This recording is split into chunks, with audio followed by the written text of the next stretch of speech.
हार्दिक शुभकामनाएं। जैसा कि आप सब जानते हैं कि आज का दिन हमारे लिए बहुत ही महत्वपूर्ण है। हमें आज़ादी दिलाने के लिए सुखदेव, भगत सिंह, रानी लक्ष्मीबाई आदि जैसों ने बहुत अच्छी महत्वपूर्ण भूमिका निभाई थी। महोदय, हृदय तो उस दिन फट गया जब बूढ़ी माँ अपने बेटे के चित्रों को देखकर बोली, साहब आप तो भर्ती में 1 इंच भी कम नहीं लेते, मैं आधा शरीर कैसे ले लूं। महोदय, इन मानवाधिकारों के कारण इन आतंकियों के बंगलों के आकाओं की नाक सुनी हंसती है और शहीद हुए हमारे जवान के आंगन की तुलसी रोती है। जब शहीद हुए जवान की विधवा की वेदना चीख चीख कर ये कहती है कि प्यार भी भरपूर गया, मांग का सिंदूर गया, नन्हे नन्हे हालातों की लंगोटियां चली गई, छोटी छोटी बेटियों की चोटियां चली गई, आपके लिए तो एक आदमी मरा है साहब, मेरे घर की तो रोटियां ही चली गई। महोदय, किसी भी युद्ध को जीतने के लिए पहल करना सबसे ज्यादा आवश्यक होता है, क्योंकि इतिहास गवाह है कि पहल करके बड़े बड़े युद्धों के परिणाम बदल दिए गए थे।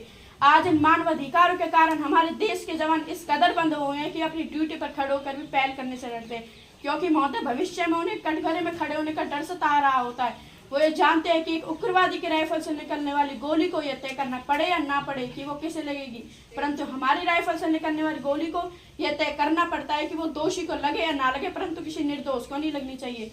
यदि ऐसा हुआ तो ना ये समाज हमें छोड़ेगा, ना तिल का ताग बनाने वाली ये मीडिया हमें छोड़ेगी। फूल को श्रृंगार दो ये मुमकिन नहीं, और एक वीर को झंकार दो ये मुमकिन नहीं, जो हाथ बांधे सेना के ऐसे मानवाधिकार का पालन संभव नहीं। महोदय, सत्यनिष्ठा के मार्ग पर चलते हुए भी हमारे देश के जवान इन आतंकवादियों और इन पत्थरबाजों से डरता है।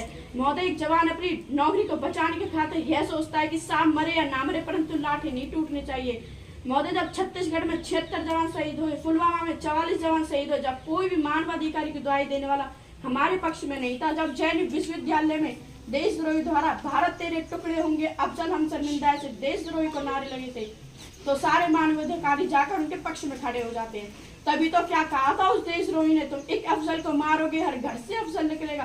तो मैं भारत की बेटी अपनी भारतीय सेना की तरफ से आज ये ऐलान करना चाहती हूँ, उस घर में घुसकर मारेंगे जिस घर से अफजल निकलेगा, वो कोख नहीं पलने देंगे जिस कोख से अफजल निकलेगा। उठो देश के वीर जवानों, तुम सिंह बन के धार दो, एक तिरंगा झंडा उस कन्हैया के सीने में गाड़ दो।